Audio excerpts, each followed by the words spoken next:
That means when I'm in a meeting, I need to get your attention, I need to get it, I need to be sure I have it, I need to keep it, and then I need to multiply that attention. Because if you don't keep my full attention, you ain't gonna get none of my money. If you want Cardone Kern to grow your brand for you, to get your market's attention, keep your market's attention, and cause them to know you, like you, trust you, and want what it is that you have to sell, go to CardoneKern.com.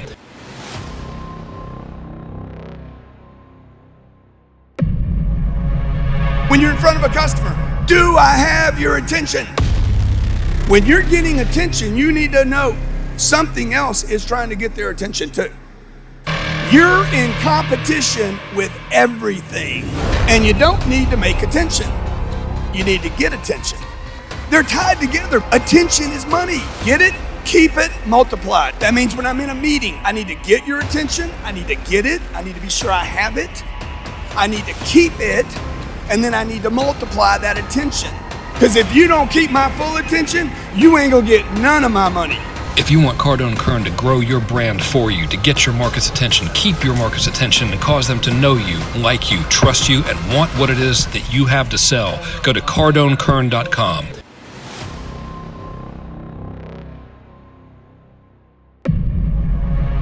When you're in front of a customer, do I have your attention? When you're getting attention, you need to know something else is trying to get their attention too.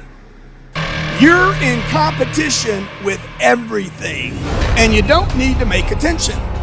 You need to get attention.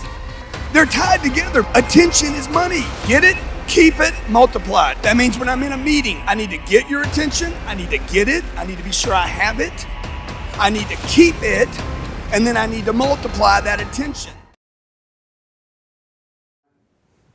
What's happening, everybody? Welcome to the Lead Magnet. My name is Frank Kern, and today's show is all about the 5 things you need to do. There's also a bonus 2 things I'm going to tell you at the end of the show, which is how to actually get a campaign up and running and how to make your campaign work. So, if you don't know me, my name is Frank Kern. I'm CEO, co-founder, and creative director of CardoneKern.com. We're an ad agency that, hey, you'd never guess, we specialize in getting people leads, customers, recognition, and awareness, all from the internet. So if that's what you want to do for your business, this show is the right show for you. I've been doing this since 1999, not this show. I've been selling things online since 1999. I did the math last week. It's something like 87,000 hours of really long days trying to figure all this stuff out. And I'll tell you what, it was about the 86,000th hour, I think, I finally started to get the hang of it. So our mission in this show, every single week, we come to you every Tuesday. My mission is to help you get more leads, more customers, more attention, and more recognition from the internet. Not only do that profitably, but do that consistently. And what we're going to talk about today, again, is 5 things you got to do before you ever start advertising. And even if you're advertising now, which I hope you are, these 5 things are definitely going to help you hone in and make everything a little bit more effective. Now, if you have any challenges with your ads, any challenges with your marketing, call in. I'll do the best I can to help you. We have a new number, though. Is this a temporary number? Did y'all just? Okay, I just when I'd remembered the last one. All right, so the temporary number is 305-865-6404. That's 305-865-6404. Oh, it's in the shot. Oh, look at there, right there. Bing. Okay, so that's how you can call in. I'll do the best I can to help you. Now, let's talk about those 5 things. Before we do, though, let's do a little bragging. You know, this show was the #1 downloaded show on the Cardone Network all week. I think it still was yesterday. Thank you guys so much who are watching it. Thank you all for so much positive feedback. I really, really appreciate it. And I really kind of look forward to making fun of Grant about it. Being like, hey, they kind of watch me a little bit more than they watch you. But I only say that and make fun of him because he's in better shape and significantly richer than I am. So that's my motivation right there is what it is. All right, let's get cracking. Again, if you have any questions, the number's on the screen. Would love to help you. That's what we're here for. And if at any time during the show you're like, you know, this all sounds pretty good, but I'd rather somebody else do it for me, that's us, okay? Come to CardoneKern.com. You'll see a little letter I wrote there. It tells you how everything works. If you like what you see, fill out the form and we'll talk to you. Now, thing #1 of the 5 that we got to do before any advertising begins is understand what advertising really is. And here's the deal. Advertising should be thought of as an investment. It is never an expense unless one thing occurs. And that one thing is it ain't working. All right? So if your ads are working, it is not an expense. It is an investment, and most importantly, it's a profitable investment. All right? Now kind of stay with this thought train for a minute, because I know we're all entrepreneurs and we're in business because we want to do two things. We want to make a good living, we want to make money, and we want to make a difference. We want to do good work. I don't think very many people go into business going, hey, let's do some bad work, right? So we want to help people and we want to get paid well to do it. That's why we're in business. So we can't do a damn bit of good for anybody unless we're making money.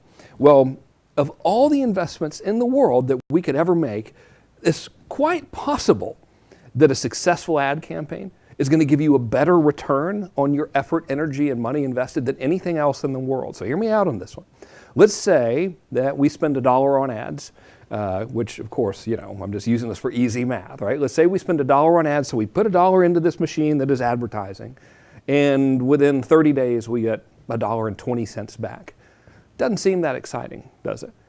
Until you compare it to every other type of investing in the world, all right? So I got on the Google. That's the proper way to say it, right, by the way, the Google. And I looked up Warren Buffett, who's supposed to be the greatest investor ever, what his average returns are. And he's 21% a year. That means if we gave Warren Buffett $1 and then we just sat around for a year, just kind of like, how's it going? It's pretty good. Okay. A year up yet? No, still got to wait. Okay, so we do that for a year. At the end of the year, we would get 21 cents back. In a good advertising campaign, you can get that 21 cents back at the end of 30 days. Now, if you do the investment math, that's like a gazillion% return on the money, which if we did that on Wall Street or whatever, they would have golden life-size statues of us on Wall Street. It's that significantly good. See, when an advertising campaign works and it's actually bringing in profit, it's not an expense because technically speaking, you're not actually spending money. You're getting money. So the very first thing you got to understand before you ever create a campaign is that's the mission, right? That is our goal, is to get to that point where you're not going, oh man, I got to spend this money on ads. You're like, how much more can we put in? Like if you gave me $1, if every time you gave me $1, I would immediately turn around and give you back $2, your question wouldn't be like, well, how can I give this guy as few dollars as possible? You'd be like, dude, can I give you $1 million? Can I give you 2? Right? And so that's the way you got to think about ads, because when they work, and there's a lot that goes into making them work. I'm not trying to hype you up for some get-rich-quick BS, right? There's a lot that goes into making them work. But when they work, that's the situation that's going on, right? So it's never really an expense when it works. It's an investment. So now the question becomes, well, how do you make it work, okay? So when it comes to making ads work, and before we get into the tactile and all of that kind of stuff, first thing you got to do is get your head right about it. Now, look, I was making this joke last week. I was like, okay, chances are this is not the first thing you've ever seen online where someone's standing in front of a camera saying, here's how you use the internet to generate revenue in your business. And usually when you see that stuff, they'll give you all these case studies like, okay, Bob Jones, ran this campaign and he spent $10 and then he made $1 million in 35 seconds, right? If you go into advertising expecting that to happen, here's what will likely happen. A, it won't. B, you will conclude that ads don't work and you'll give up and you'll be right back to where you were. So the first thing you got to understand is A, it's an investment, it's not an expense. B, it's a long-term plan, right? So if you and I had this business together, we're like, you know what we're going to do? We're going to become avocado farmers. We're like, cool, sweet. Let's go out, we're going to get some avocado seeds, we're going to plant these avocado trees, and we figured it out. We're going to plant the avocado trees. We're going to sell the avocados for this much. Here's how much money we're going to make over time. And then we go and we do all that. We plant the avocado trees, and then tomorrow we walk into the field, freshly tilled earth, freshly planted orchard of avocado trees. Is it an avocado orchard? Is that the right thing? No idea. A grove. A orchard is what it is. That's a hybrid grove orchard. They only have them in California. We walk out there, there's all this, beautiful, and we're like, it's been a day. Where the hell are the giant, where's the huge harvest of avocados? And we give up. You know what we would be? Idiots is what we would be, right? And so if we approach ads the same way, of going, okay, it's been a day, it's been a week, and I'm not rich yet, then of course it's not going to work for you. So you have to have a long-term view of it, but it should never be that long. Right? Like if you're going and it's been more than 60 days and things aren't working, then you got a problem. But you need to give, whatever you're doing, you need to give it a little bit of time to take root. You know what I mean? So how do we set yourself up for that? How do we really make that kind of happen for you? Well, the first thing we want to do, and what I really want to do for you right now, is kind of walk you through what we do for clients. So my objective here today is to make you your own client, so to speak, right? So this is exactly what we do for our clients at Cardone Kern. Someone comes in, now they're a client. The very first thing we do for this person is we get the objective, okay? And this is huge, right? So if you're gonna run an ad campaign and you're, not objection, sorry, totally different thing. We overcome the objections, objective, all right? There you go. That's the right way to spell it. Okay, so if you go into an ad campaign, and let's say you're about to start, spending a lot of money, and like, okay, I'm going to go spend all this money on these ads, and your objective is, I want to get more. You're already done. You've already lost because you can't quantify more. So you've got to have a target. When it comes to social media marketing or any type of ads at all, hey, let's face it, you're spending money. Right? And that money needs to yield a return. Like, you don't want to just go and spend $1,000 and then like never get any money back. So you've got to have a clear-cut objective of what you want that campaign to accomplish. And typically it's going to be broken down like this, all right? First thing you're going to want to know is how many, let's say, leads you want that campaign to produce. And hey, look, a lead could be someone walking into your store. A lead could be somebody calling you. A lead could be someone filling out a web form. It all depends on how your sales process works. We talked about that last week, right? Second objective is you might say, and I also want this many customers. And you're like, okay, cool. So someone comes to us, we're onboarding them. First thing we're asking them, where's the target? What do you want us to do for you, right? And the third thing is, what's the budget, all right? How much do you want to spend to do all this? By the way, if you need any help, we're taking calls. The temporary number, 305-865, oh, it's right there on the screen, 6404, 305-865-6404. So these are the things you kind of need to know. These are your targets. Okay, I'm going to spend this much. I'm willing to put this much into this ad campaign, and I want this ad campaign to produce these two things right here, right? And this is how it's going to pay for itself. Either leads or customers, either way. If we don't have that quantified and you don't have that actual stated objective and you're just going in there going, here's some money, give me more, setting yourself up for a little bit of disaster, right? And that's the last thing I want to have happen for you. I want to see you come through and I want to see you succeed and be very, very happy and look back and be like, that dude Kern helped me out pretty good. I like him. All right, so that's thing number one. Okay, well, technically speaking, that's thing number two. Number one is to understand what advertising really is. All right, so now that we got that, all right. Now, Natalie, when that rings, is that people calling in? Really? I got what? You got a caller. Oh, my good Lord, we have a caller, ladies and gentlemen. All right, well, before I go into number two, let's take the caller. Okay. Still kind of get used to how to do the caller thing. Yeah, last week was great. Oh, okay. There's a secret signal. She goes like this, showing the number. Okay, it's like baseball over here. She's giving me the secret codes like that. Oh, okay. Yeah, because they can't see me doing that right on camera. It's real subtle. Yeah, okay. Yeah. Mm-hmm. Load in Atlanta. Hey, man, what's happening? Frank, you finally did it. You got your own QVC show. Man, look at that, my own QVC show. That's right, we're selling makeups, we're selling cookware here. We got it all. What's happening, man? How's Atlanta? Yeah, it's hot, man. You know how it is. I do. That's not so Lowe's Lawton. I want to ask you about the retargeting. Uh-huh. How aggressive should you be once they've been indoctrinated to our initial campaigns?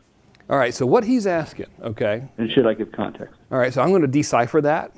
I'm looking at the speakers as if the caller can see me looking at the speakers. I got to figure out how this whole live caller thing works. So a strategy that we use in the agency and that we recommend to everybody is this. Let's say you have a market, and I'll kind of go into this in a little bit more detail. And the person's, let's say they're tomato gardeners, and you're selling tomato gardening supplies and guides on how to grow a tomato gardening. You're going to put out some content, so I'll just put this as C here. That content can be articles on social media, it can be videos, whatever, and this is basically going to give them how-to information. And the basic premise, the basic idea is this. If somebody watches this stuff, then obviously they're like interested in tomato gardening. Otherwise, why would they watch it unless they're just really, really bored, which is possible. So then once we have someone who's watched this, they don't have to give you their email address, anything like social media networks, Facebook, YouTube, Instagram. They just know when someone has watched this. So now you can go and you can say, hey, Facebook, now start showing ads just to the people who watched that initial stuff. And this is called retargeting. And typically these ads are the ones that say, hey man, if you like tomato gardening stuff, come on over here to Crazy Eddie's House of Tomato Gardening and we'll sell you some stuff. Of course, we want to word it a little better than that. So Lawton, it's not Lawton. Yeah, Lawton, I know this dude, okay? This is my man. So his question is, how aggressive do you get here, right? And the answer is very. You want to get very aggressive. With that said, okay, I want to give you 2 pieces of advice, all right? So thing number 1 is, when you're just starting a campaign, so let's say you're starting from nothing, you've never done this before, and you're putting out pieces of content out there with the intention of getting people to watch it, and by doing so, they're indicating, hey, I'm interested in this stuff you're selling because I'm watching stuff about it, right? When you first start, in month number 1, depending on how much you're spending, you might only get, let's say 10,000 people or something to have actually started watching that content. So in the very beginning of this stuff, and it's probably a lot in what's fueling this question, in the very beginning of this process, right, the smaller this audience is, weirdly enough, the higher the cost is to reach that audience, which is totally backwards. It doesn't really make sense, but that's how social media works. So in your first month, what you're gonna do is you're gonna be showing these, hey, give me money ads, just to these 10,000 people or whatever, and a couple of things are gonna happen. Number 1, because the audience is small, the first ad you're going to show them is going to burn out really, really fast. We call it ad fatigue. All 10,000 of these people are going to see that ad really fast and it's going to quit being effective. So what you've got to do in that first month is, come on pen, it would help if I put the right end of the pen on there. What you want to do, and this is what we advise folks to do, is we want to create multiple retargeting ads to go to that audience. Now, over time, what happens is this audience ends up getting bigger, all right? So this is a couple months in, and then a couple months after that, this audience could be 1 million people in size, and this no longer becomes as significant of an issue. So the short answer is, Lawton, very aggressively. You should be very aggressive in your retargeting, but I want to put that caveat on there, which you can't show them the same ad over and over and over and over again. You got to be hitting them with multiple angles from that retargeting perspective, and that's how we do it. Beautiful question. I love that dude, my man. All right, great. Okay, so that segued in pretty good. Getting the hang of the live caller thing. That was cool. Okay, now we're good. Oh, yeah, it's another one. Man, she's putting me to work over here. She gave me the subtle signal like this. Okay, and so what that means is like, that's a second caller, see? Huh? That's what happens right there. Both brain cells are firing at full capacity today, ladies and gentlemen. Who we got? I don't know about Stefan. Anyone else? No, I'm messing with you. Hey, Stefan, what's happening, man? Hey, Frank, how you doing? I'm doing well, thank you. First, I just wanted to start off, thanks so much for the content you've been putting out throughout the last few years. It's been incredible for us as a business, especially just the content you've been putting out. It's really, really changed the way that we our sort of outlook on business, and it's really helped, so I really appreciate it. Well, I have to tell you, within full transparency, I'm using the oldest trick in the book, which is the old demonstrate you can help them by actually helping them trick. It's and apparently it's working pretty good, so I'm going to keep doing it. I'm glad it was helpful, man. Thank you very much. What can I help you with? One of the things that we really struggle with is looking at sort of smaller campaigns that can be anything from sort of low value products or kind of low value event sales, and putting campaigns together for that. And really is, what kind of budget should companies be starting with for those kind of low value products? Because we kind of talk about everything from kind of spending $10 all the way up to $100 a day or $1,000 a day on ads. What is a realistic kind of budget that people should be thinking about before they start doing advertising? Beautiful. Okay, so this is actually going to take us back to number one, which is the objective, right? So when we're talking to clients And we're asking them, that's the new way to spell objective, by the way, just leave out the V entirely. The V is silent anyway. When we're talking to clients, we're like, hey, what's the mission here? They might say, well, we've got these little, low value things, like these little $5 things or whatever, and we want to sell them.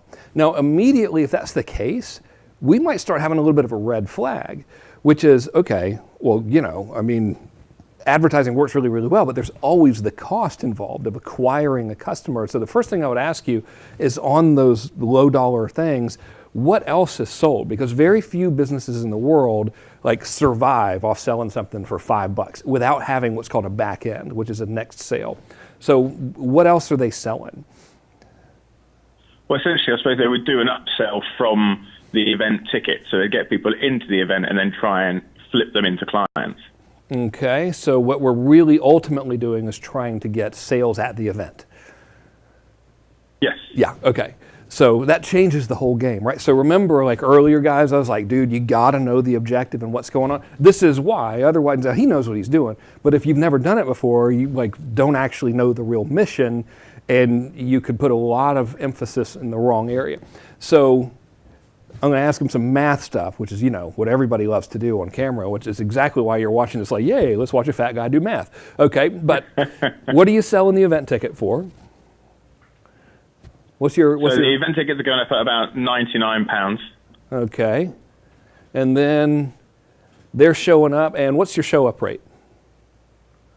It's probably about 15 to 20 people per event. And so does that, if you sell, just to make the math easy, if you sell 100 seats, how many of 100 people are going to show up? Oh, okay. If we sell 100 seats, generally the turn-up rate is almost 100%. Most people will turn up to the event if they sell it. So you're probably looking at 95 of this very small drop-off rate. Okay, that's because he's charging for it. Guys, okay. And they show up, and then what happens? You sell them something there?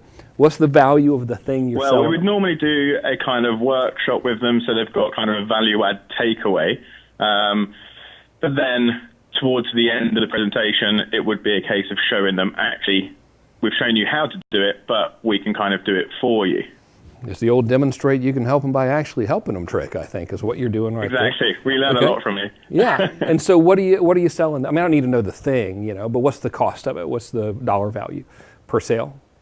Per sale, you're probably looking at, across a 12-month period, up to, so the average transaction value is about £60,000 per client across a year. Okay, so upfront collected is going to be $5,000. Yeah. Typically. Yeah, pretty much. Okay, and that's a 12-month contract. All right, I'm avoid using marketing math here because I want to be able to make. So, here's what's going to happen, right? When we get all this info, which is when we're trying to find out the objective for a client, okay, here, what are we really looking to do? Our objective as an agency becomes, we want to make it where if this whole thing, we'll just call this event, we want to make it where if we spend 10K on this, he's getting more than 10K back by the end of the event, right? And if clearly that's, I keep looking at the speakers like he can see me. Look, I don't know what's wrong with me. Clearly that's what you're after as well. Now the reason I asked all of that stuff is now to figure out what the budget is, right? So once we start knowing data, then we can start advising on, hey, what should your budget be? So if you get, let's say, 20 people to this thing, all right, how many of those 20 will give you $5,000? On average, probably about 3. Okay, so this whole thing is going to be, we sold 20 at 19. I'm just going to round it up to 100. So that's 2,000 plus 15, so that's $17,000. You're going to collect $17K from this experience, which is great. So your budget should now be determined by how long you can float the money. So if you don't care about getting all $17,000 up front immediately, let's say let me word it a little bit easier. If you don't have to make your ad spend back by the time this event is over. Because remember, they're paying $15K today, but they're going to continue to pay $5,000 a month for the rest of the month. So like if he gets 17 grand here, all the rest of that money is gravy for him, which is great. So now the determination of like how much should you spend really becomes down to how much can you float. All right. So advice number one is, hey, if you're in a position where cash flow is really, really important, your budget should be 17K with the objective of putting 20 people into that room at $99 a head. Right? So that's how you set that budget. If you're like, hey dude, I don't care, I can wait 90 days until I'm cash flow positive on that, well then we just multiply that 17 by 3, which becomes, math is not an exact science. I think it becomes 59 maybe, I don't know, give or take, right? So then you can spend 59K knowing that on month number 4, now you're cash flow positive because you're still getting your investment back every month. So that's how you determine that kind of stuff. Does that make sense? She said yes. Natalie's like, yep, he's okay. Natalie, cut him out. Okay, well, let's just assume that makes sense. You know, now look, here's the thing about like marketing stuff.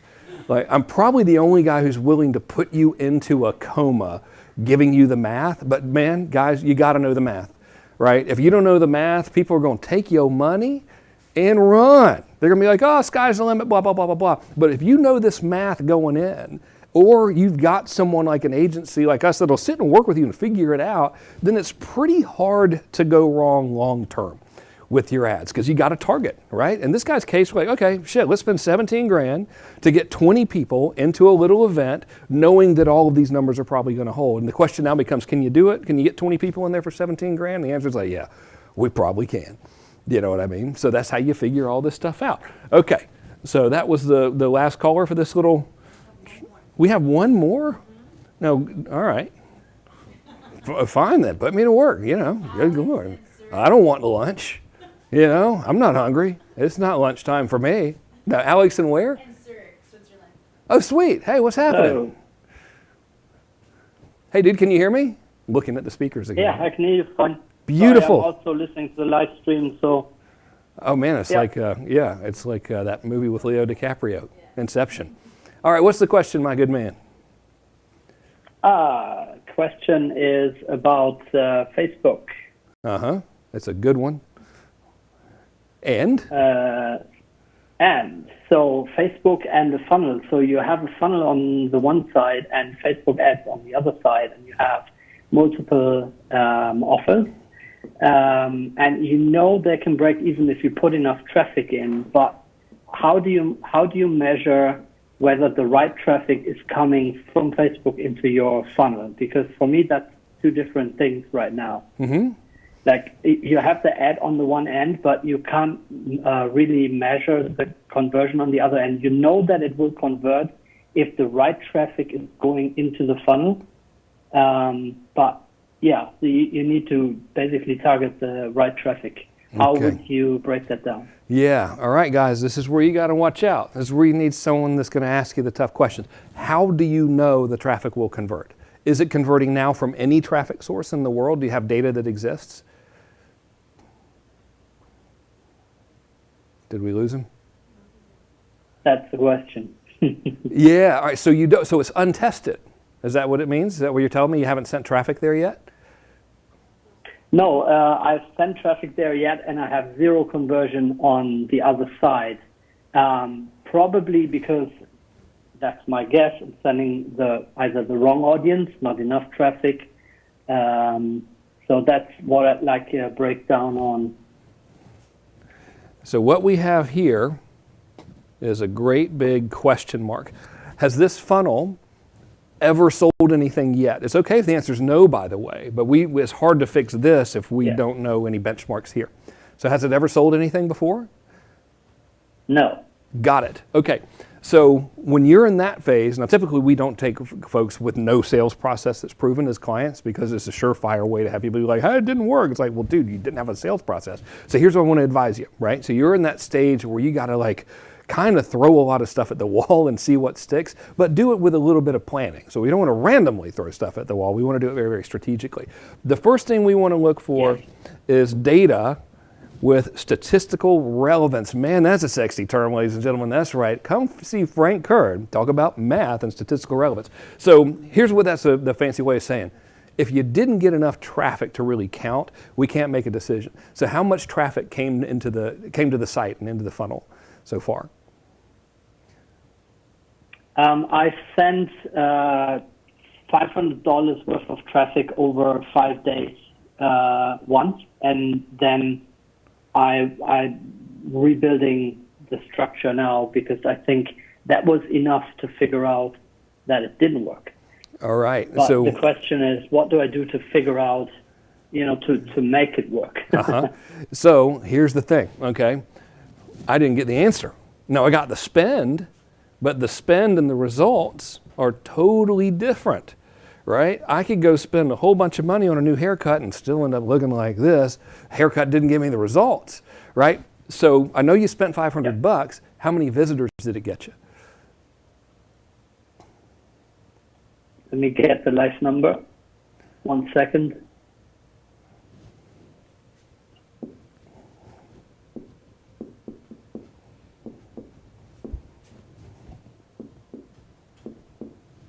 And 1 more second, and here it is. So that gave me 93 people into the squeeze page at an opt-in of 2.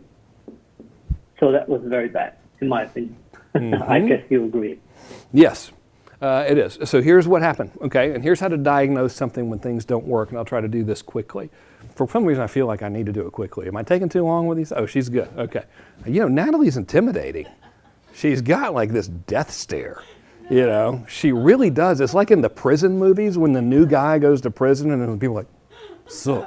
Like that's how she greets people. Like normally, it's really unnerving. Like I'm feeling unsafe right now. Help me! Call the police. Okay. Here's the thing. All right. So here's where ads can break down. So here's his funnel. He's sending traffic to an opt-in page. This is called a funnel sales process. This is one of the 4 sales processes. We talked about it last week. People opt in, and they get emails. And then they go to a sales page. So I'll put this as SP, all right? So this is like how the whole machine works for my man, all right? So here's what's going on. It's only gonna break, this whole thing's only gonna break in a couple of places. Number 1, as I call this, before the line, meaning before they ever go to the website. And that would happen if they weren't actually going to the website. Now he got 91 clicks for $500. What market are you serving, by the way? Business owners and entrepreneurs. Okay, so are you selling like how to make money stuff? Yes. Okay, really, really hard market to sell to, by the way. So you're spending a little over $5 a click. That's not too bad.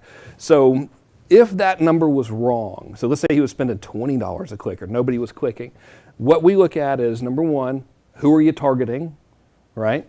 Number 2, if the audience is right, like, okay, it makes sense. I'm targeting people who have somehow raised their hand and said, I like business and stuff.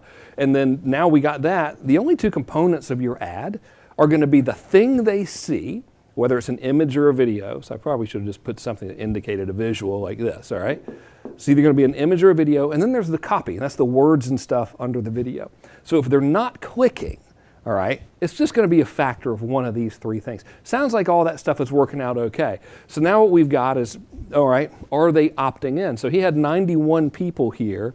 He had 2 of them opt in. That's real bad, all right? So we can't conclude that the campaign didn't work. What we can conclude is this piece is broken, right? And so all we got to do is just figure out what to say on the opt-in page to get more people opting in. Now, I will tell you that 91 people is generally not enough people to draw any sort of long-term conclusion. You ain't got statistical relevance there because it's not enough. But it is pretty freaking bad, only 2 out of 91. So chances are you got to change your opt-in page, man. One of the best ways to change it is to make it super simple, which is a big, bold promise with an opt-in form and a button, no graphics, no other copy, and that usually will do the trick.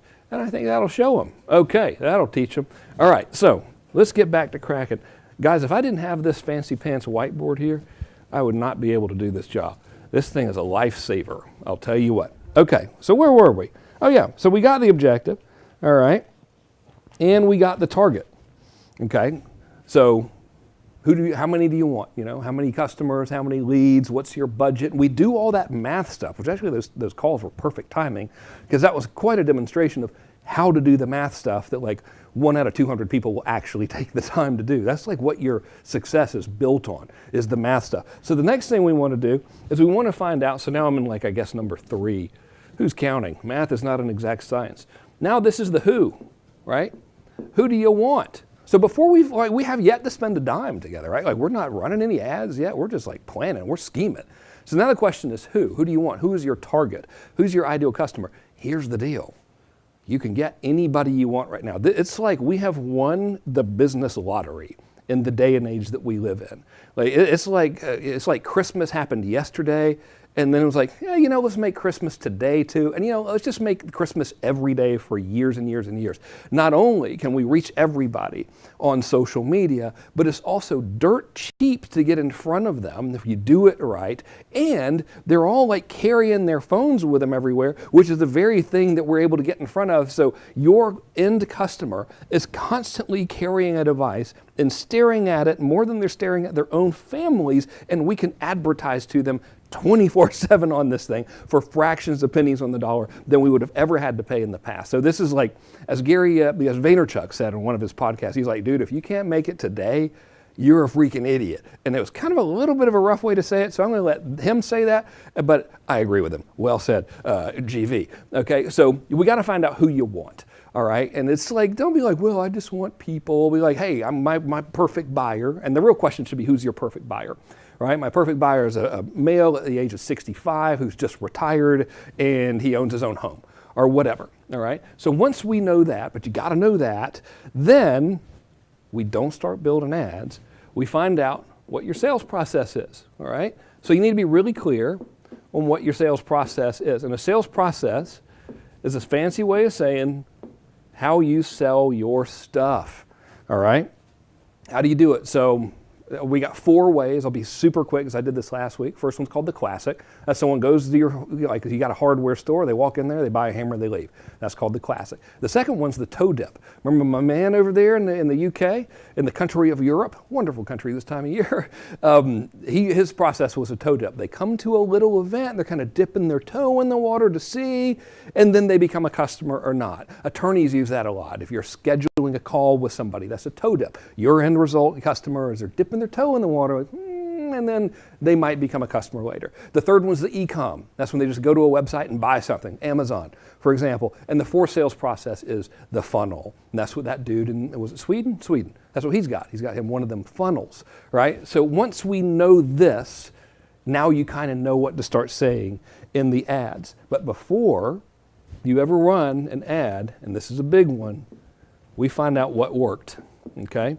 So as an agency, we only work with people who are already doing business, right? It's very difficult for us to multiply 0. So we don't normally take people who, like, today is their first day.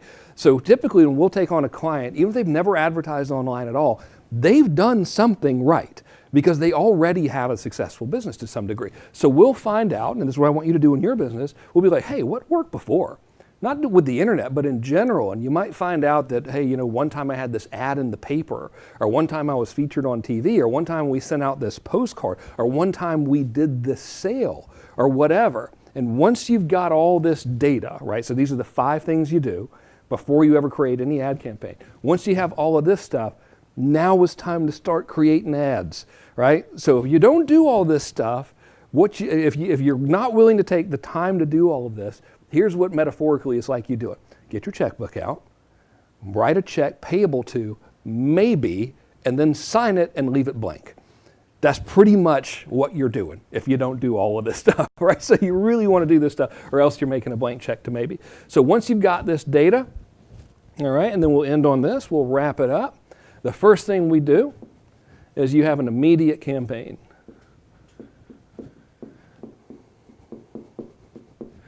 And the immediate campaign's mission is to take what worked before and amplify it on social media. We don't reinvent the wheel. We don't change your sales process. We amplify it. I'll give you 2 examples. Got a client, my main man, his name is Rob. He's got a furniture store in Naples. He's delightful.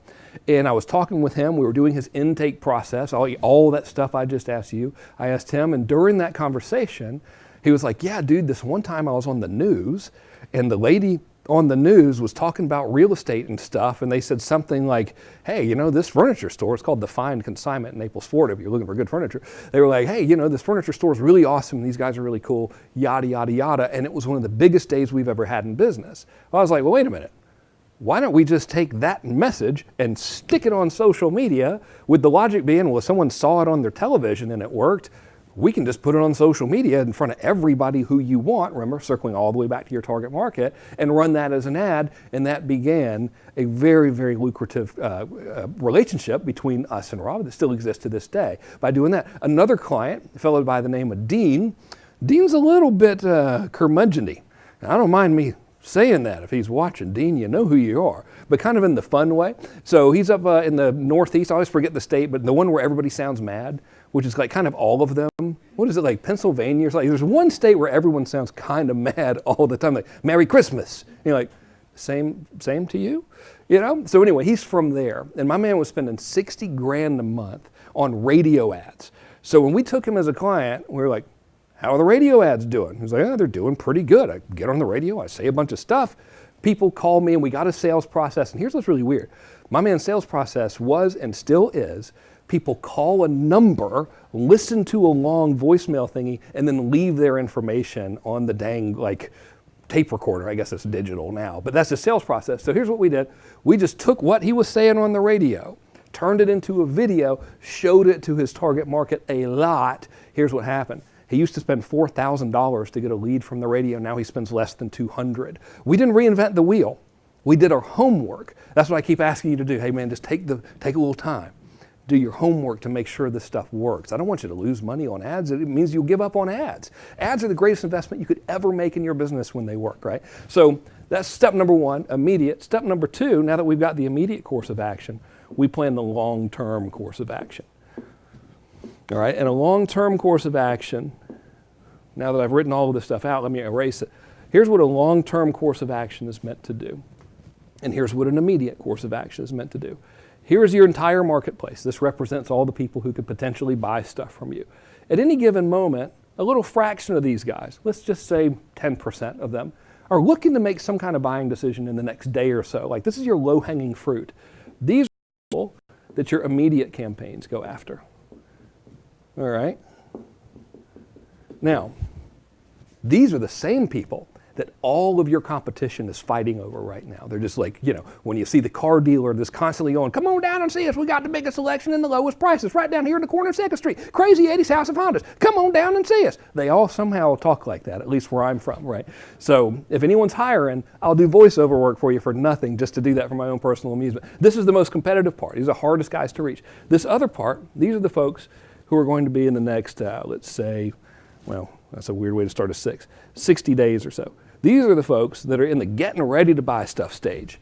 Your long-term plan is to reach these guys and be in front of them all the time, right? The more you see them and the more you answer their buying questions before they reach this phase where they're ready to buy, the more likely they are to just come to you without you even really having to try, which is really, really, really good. So this is how you start launching campaigns. You got two different types. Those are the 5 things you got to do before you spend any money on ads if you want us just to handle this stuff for you. Get your computer machine out there and go to CardoneKern.com. We're right there on the internet. Go to CardoneKern.com. There's a nice, beautifully written letter. Wrote it there myself. It'll tell you how our program works. If you like what you see, fill in the little form. We can set up a time to talk, and we'd be happy to see you. Until then, I look forward to seeing you next week. We're going to talk about exactly what to say to turn these people from curious into raving fan customers. So that's what we're going to go over next week. Thanks so much again for watching. My name's Frank Kern. This has been the Lead Magnet. Let me make my Russian icon picture. I already make, look at this. Thank you, my children. See you later. Because if you don't keep my full attention, you ain't gonna get none of my money. If you want Cardone Kern to grow your brand for you, to get your market's attention, keep your market's attention, and cause them to know you, like you, trust you, and want what it is that you have to sell, go to CardoneKern.com.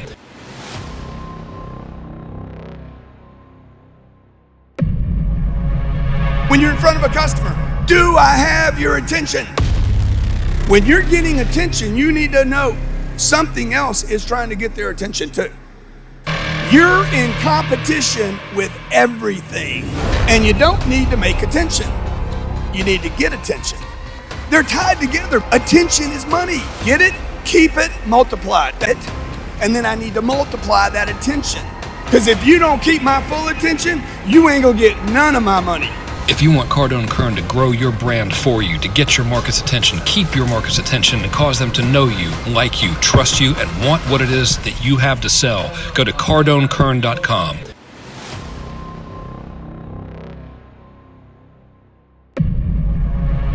When you're in front of a customer, do I have your attention? When you're getting